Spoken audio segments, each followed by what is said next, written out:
हर हर महादेव। आइए चर्चा करते हैं वृषभ राशि वाले जातकों के लिए 1 अक्टूबर से 2025 से राहु का जागृत अवस्था में होना आपके जीवन में क्या प्रभाव देगा। अब देखिए कि कुंडली में राहु को कहते क्या हैं भैया। ये राहु एक छाया ग्रह है, राहु एक माया जाल है, राहु एक छल है, राहु एक वही ग्रह है व्यक्ति को लोग कहते हैं कि भैया राहु आ गया, लेकिन कलयुग का राजा इसको क्यों कहा है?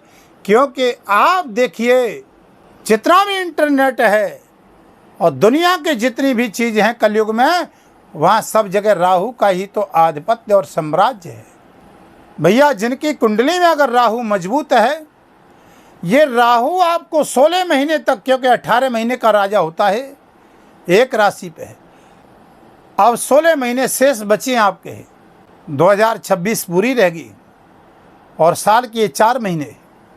बंधुओं देखिए ये राहु जागृत अवस्था में आपके कैरियर पर बैठे हैं, यानी ये मीन राशि को छोड़ करके कुंभ राशि में अपने मित्र की परम मित्र राशि में छाया राशि में प्रवेश कर चुके।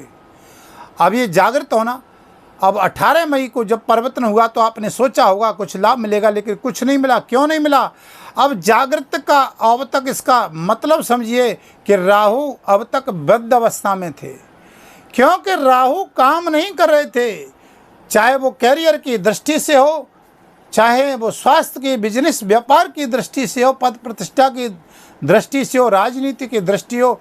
जब जिसकी कुंडली में राहु अगर अच्छा होता है तो भैया वो व्यक्ति बैठता नहीं है, एक काम नहीं 4 काम करता है, चाहे वो प्राइवेट नौकरी करे चाहे वो सरकारी नौकरी करे। छल से एन केन प्रकारेण ये राहु देता है छप्पड़ फाड़ के, लेकिन जब लेता है व्यक्ति से तो पल्ला झाड़ के लेता है। जिसकी कुंडली में राहु, ध्यान से देख लीजिए आप अपनी कुंडली उठा करके, और ये मैं 16 महीने का आपको पीरियड बता रहा हूँ, क्योंकि हर वृषभ राशि वाले जातकों को एक समान फल तो नहीं मिल सकता है, क्योंकि करोड़ों जातक हैं जिनकी कुंडली में अगर राहु ठीक अवस्था में है, लगन से 6, 8, 12वें स्थान में, लेकिन 6वें में राहु बहुत अच्छा लाभ देता है, धन के कारण बहुत अच्छा लाभ देता है, लेकिन झूठे आरोपों में जरूर फंसाता है। यहाँ 6वें भाव में लाभ तो अच्छा देता है। अगर जिनकी कुंडली में राहु की स्थिति मजबूत है, राहु के साथ में ध्यान करिए चंद्रमा ना हो, राहु के साथ सूर्य ना हो, जिनकी कुंडली में राहु के साथ में चंद्रमा और सूर्य है, उन जातकों की स्थिति डिप्रेशन जैसी हो जाती है। करते कुछ है, होता कुछ है, बार बार लॉस पे लॉस जाना, बहुत बड़ा नुकसान में जाना। जातक समझता है कि सब ग्रह अच्छे हैं, लेकिन ये हो क्या रहा है मेरी कुंडली में। लेकिन एक ही राहु अगर कुंडली में चंद्रमा के साथ हो तो आप देख लीजिए उठा करके, हर कार्य क्षेत्र में हमें संघर्ष करना पड़ता है। अपने ही लोग धोखा देते हैं, पैसा दे दिया वहाँ से लौट के नहीं आता है। जॉब, नौकरी, विद्यार्थी, जहाँ पर बार बार इंटरव्यू देने के बाद लास्ट मोमेंट पे हमें मात खानी पड़ती है। चाहे आप IT सेक्टर में हो, चाहे डॉक्टर हो, किसी भी कार्य क्षेत्र में विद्यार्थी क्यों न हो, मानसिक टेंशन, तनाव की स्थिति ग्रसित कर देता है चंद्रमा के साथ राहु। उसी के साथ पितृदोष बन जाता है। लेकिन राहु अगर कुंडली में सही है तो ये 16 महीने में अब आपको बहुत कुछ देगा, क्योंकि युवावस्था में राहु आ जाएगा और वृद्ध अवस्था में शनि राहु काम नहीं करते हैं, क्योंकि बुढ़ा आदमी क्या काम करेगा, क्योंकि यहाँ ये तरुण अवस्था में राहु आ रहा है। अब देखिए राहु की 3 दृष्टि होती हैं। अगर आपकी कुंडली में राहु सही है और कुछ निजी अगर जीवन में समस्या है, क्योंकि कर्म का लेखा जोखा तो आपकी कुंडली में छुपा हुआ है, ये तो चंद्र राशि, नाम राशि के आधार से फलादेश है, लेकिन ये राहु बहुत कुछ देगा जो लंबे समय से आपने लॉस झेला है। पद प्रतिष्ठा हो, चाहे जॉब या व्यवसाय, नौकरी, शेयर मार्केट, किसी भी कार्य क्षेत्र में। तो अगर आप अपनी कुंडली का परामर्श करवाना चाहते हैं तो वीडियो के माध्यम से नंबर चल रहे हैं, संपर्क कर सकते हैं। चैनल पर नए हैं तो चैनल को सब्सक्राइब, लाइक, शेयर करें। हमारी नई जानकारियाँ प्राप्त होती रहेंगी। और कमेंट में हर हर महादेव भोलेनाथ की कृपा बनी रहे। देखिए राहु कैरियर पे है, यहाँ बैठे हैं। कैरियर ये प्रधान भाव होता है कुंडली का, जहाँ पर शनि के घर में बैठा है। अब तक नहीं लाभ दे रहा था, पद प्रतिष्ठा प्रमोशन इत्यादि का लाभ देगा। लिख के रख लीजिए आप, कुंडली में सही स्थिति है राहु की। अब देखिए यहाँ पर देखिए अपने लोगों से दिक्कत हो रही, दाम्पत्य जीवन में संघर्ष चल रहा था, विदेश यात्रा में रुकावट हो रही थी, शेयर मार्केट में बार बार लॉस देखने को मिल रहा था, अपने ही लोग पराये होते, बार बार धोखा मिल रहा था। अब देखिए राहु क्या करता है आपके साथ, थोड़ा ध्यान दीजिए। राहु यहाँ देखेंगे, अब किस भाव को देखेंगे? धन भाव को, परिवार के भाव को, फैमिली को, जहाँ से आपको फैमिली से, धन से मानसिक टेंशन अपने लोगों से ही हो रही थी। यानी कई लोगों के पास बहुत पैसा होता है, कमी कुछ नहीं होती है, लेकिन मानसिक तौर से टेंशन, परेशानी। ये राहु आपको परेशानियों से निजात दिलाएगा, यहाँ राहत दिलाएगा। यहाँ पर वाणी पर बस संयम रखिएगा। ये अपने ही उच्च राशि को देखेगा, पांचवी दृष्टि से पद प्रतिष्ठा प्रमोशन देगा और धन का लाभ दिलाएगा। जो धन आपका रुका हुआ है, जो किसी ने ले लिया, जो आपका आ नहीं रहा था, वहाँ से राहत। सातवीं दृष्टि की बात करते हैं, ये चौथा भाव है लगन से।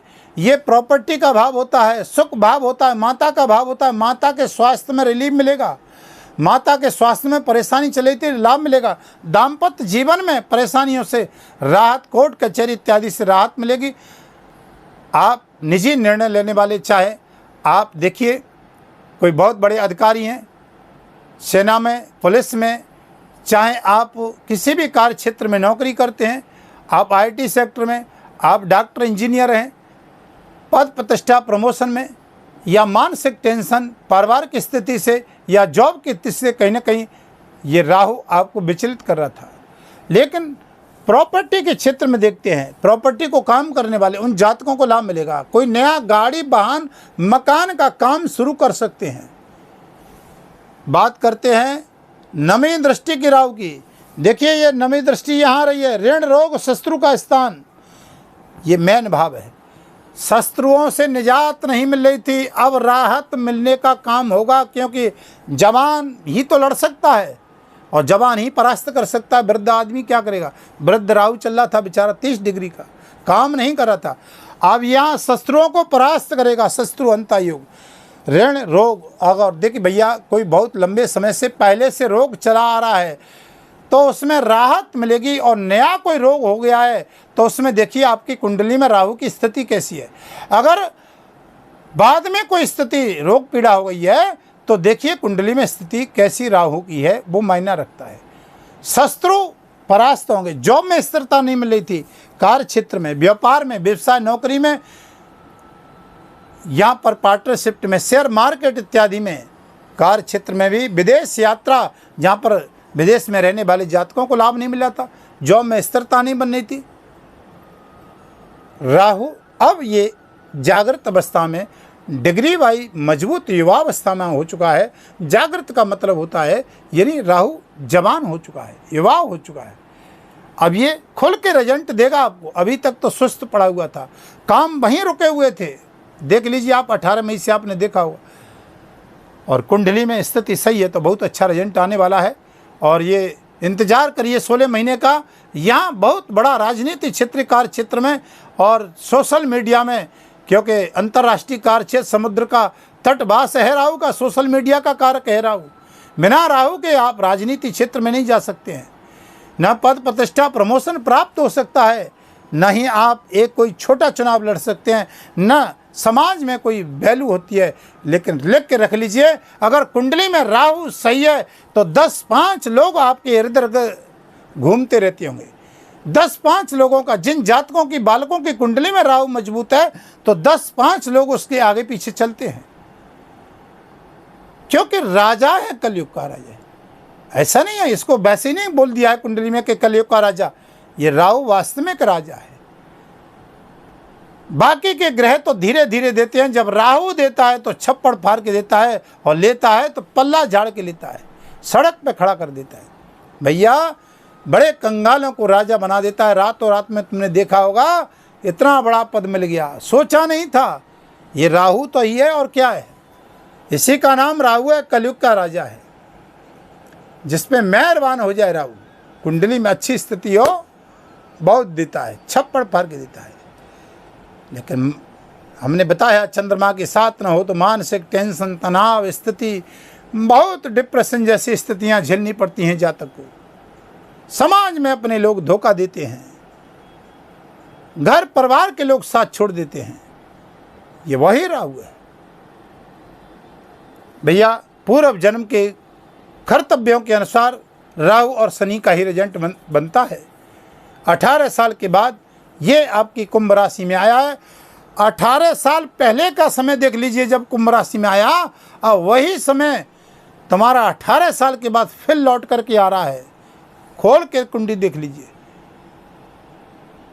ये राहु बहुत कुछ देने के लिए 16 महीने में आया है आपको। अब उपाय क्या करने, इस पर थोड़ा ध्यान दीजिएगा, उपाय पे विशेष ध्यान दीजिएगा, क्योंकि हमारे जीवन में कोई ग्रह अगर नेगेटिव चल रहा हो, पॉजिटिव रिजल्ट नहीं आ रहा हो, तो उसका उपाय करना जरूरी है। तारीख का इंतजार मत करिए कि इतनी तारीख से पंडित जी ने बोल दिया तो हमें क्या अच्छा ही अब रिजल्ट मिलेगा, इस भरोसे नहीं। कर्म तो भैया, मेहनत तो आपको कुछ करनी पड़ी होगी। हमारा काम तो बताने का है, आपको सचेत करने का है। कैरियर पे थोड़ी सावधानी रखनी होगी, बॉस के साथ में थोड़ी सी सावधानी रखी होगी। बेवजह की राजनीति से बचिएगा बॉस के साथ में, और जहां काम कर रहे हैं वहां पर वाद विवाद की स्थिति से बचिएगा। ये सावधानी आपको बरतनी होगी। माता से प्रेम करिएगा, माता और पिता की सेवा करिएगा। 18 महीने तक माँ की भी सेवा करो और पिता की भी करो। राहु इतना रिजल्ट अच्छा देगा कि छप्पड़ फाड़ के देगा। और माँ बाप को दुखी रखा तो सड़क पे आ जाओगे, क्योंकि पिता के घर में राहु और माता के घर में केतु। ये बात पॉइंट लिख लीजिए। पहला मैं आपके लिए बता देता हूँ, ये उपाय खास उपाय आपके लिए। दूसरा उपाय सुनिएगा, शंकर भगवान का रुद्राभिषेक, जल चढ़ाइए, गंगा जल डाल करके दूध चढ़ाइएगा। प्रदोष के दिन एक बेलपत्र, घर में मोर पंख रखिएगा, नेगेटिव प्रभाव नहीं रहेगा। राहु के बीज मंत्र का जाप, ओम ब्रह्म ह्रीम भरोसा राहुवे नमः। विशेष शंकर भगवान महादेव की पूजा करिएगा, क्योंकि महादेव के ही भक्त हैं, ये महादेव के ही शिष्य हैं राहु। तो शनि और राहु केतु सब महादेव की पूजा करने से बहुत अच्छा सकारात्मक व्यक्ति को लाभ मिलता है। अब वीडियो को यहीं विराम करता हूँ, फिर आपके समक्ष नई वीडियो लेकर के आऊँगा। तब तक के लिए हर हर महादेव।